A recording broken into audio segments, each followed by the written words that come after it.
Boa tarde, turminha do sétimo ano, tudo bem com vocês? Muito bem, estamos dando sequência à unidade 3. Na unidade 3, nós estávamos trabalhando conflitos na colônia no século XVII e século XVIII, e agora vamos para a parte 2. Na parte 2, nós vamos ver algumas revoltas. A primeira, que é a revolta dos vaqueiros e tropeiros, vai ser basicamente uma revolta nativista ainda, tá, moçada?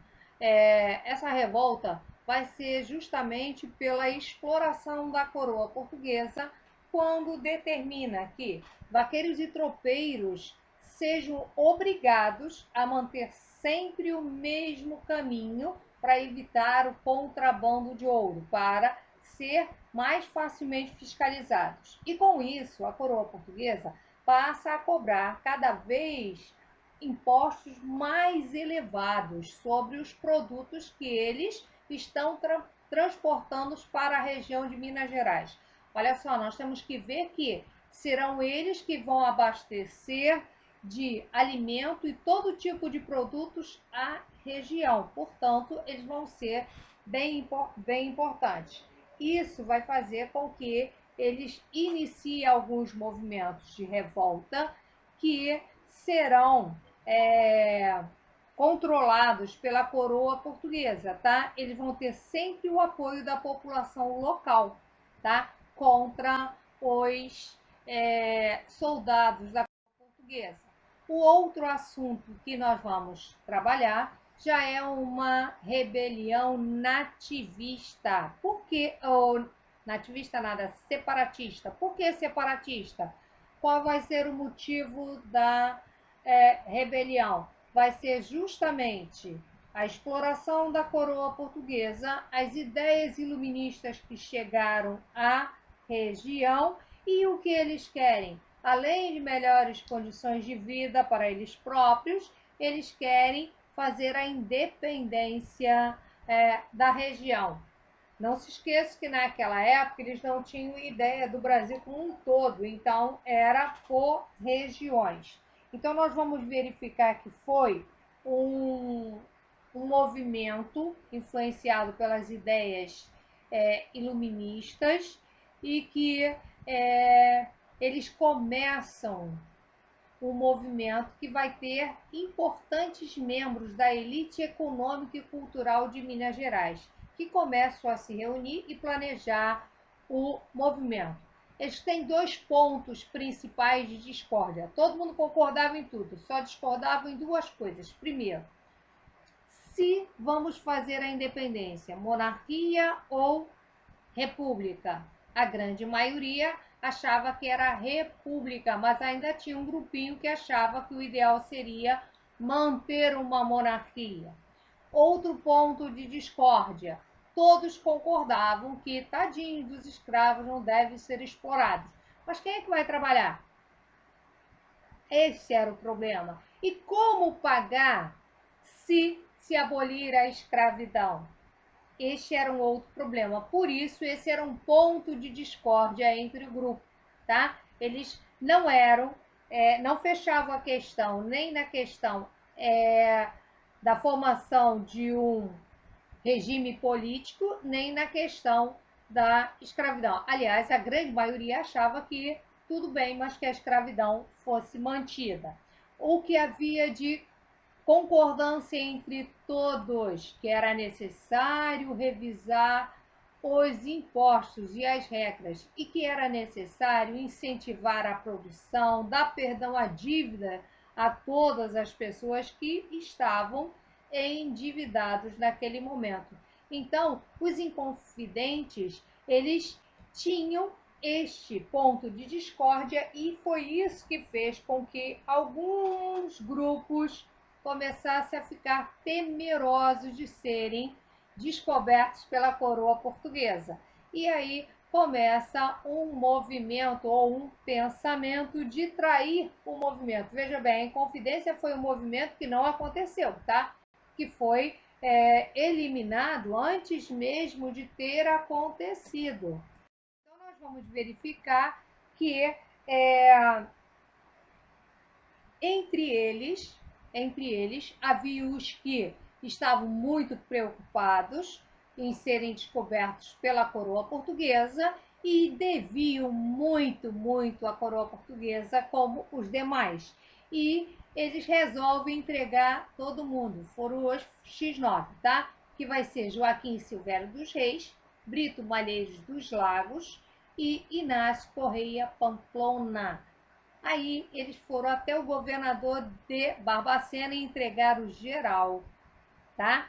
Logicamente, o governo português, quando ficou sabendo da história, iniciou um movimento para prender os envolvidos imediatamente e deu início à devassa. Essa devassa, isso quer dizer prisão e acusação de traição dessas pessoas, prendeu 23 pessoas. Aí, naquele momento, a rainha de Portugal, Dona Maria, ela troca a pena de morte, porque eram 23 pessoas, ou melhor, 22 pessoas ricas, que tinham influência econômica e social. Por isso, essas pessoas, como poetas, padres, tá?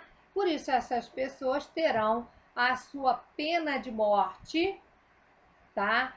Trocada para o degredo perpétuo. Aí, entre eles, tinha um cara que era pobre, Joaquim José da Silva Xavier, o vulgo Tiradentes, que era pobre e por conta disso ele será o único condenado à morte e esquartejado e seus pedaços espalhados pela cidade para dar exemplo ou não dar ideia para a moçada.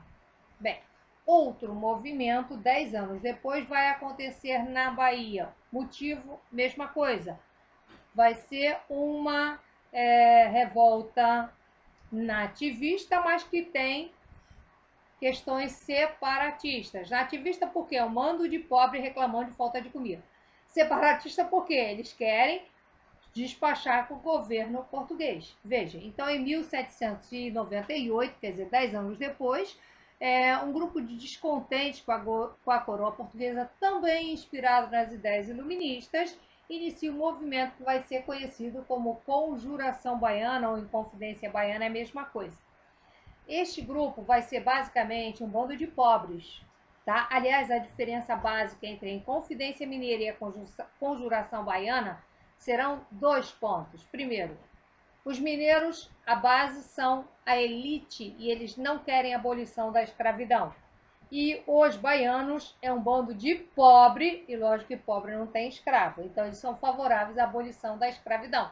Então esse é o ponto de diferenciação dos dois movimentos, tá?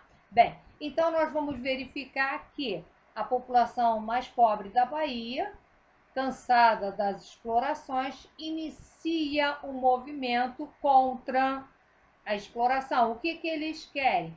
Eles querem preço de alimento mais barato, eles querem o fim do monopólio português, porque só os comerciantes portugueses é que podiam ir e trazer alimentos, e aí eles cobravam o preço que eles bem queriam, ninguém podia reclamar de coisa nenhuma. Eles querem a abolição da escravidão e eles querem a abertura do Porto de Salvador para navio de qualquer nacionalidade. Com isso, os preços, ó, lei da oferta e da procura, tá?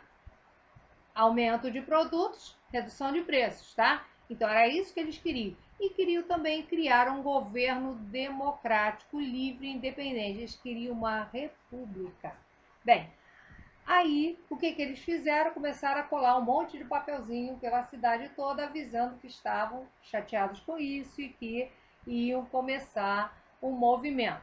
Após a colagem desses panfletos, a conspiração foi denunciada, como entre eles também tinha os X9 da vida, que vão entregar o movimento para o governador da Bahia, e aí o governador de Salvador ele manda prender os líderes do movimento e entre todos serão presos, muitos serão, mas não se esquece que não precisa deportar ninguém, já é tudo um monte de pobre, tá? Porque deportar significa mandar para fora do país e tomar suas propriedades. Mas no caso dos baianos não adiantava mandar para fora do país. Então, os 4 líderes mais importantes foram enforcados, esquartejados e encerrou o movimento. Bem, então agora nós vamos fazer os exercícios da página 458, 459 e 460. Beijos, até a próxima videoaula.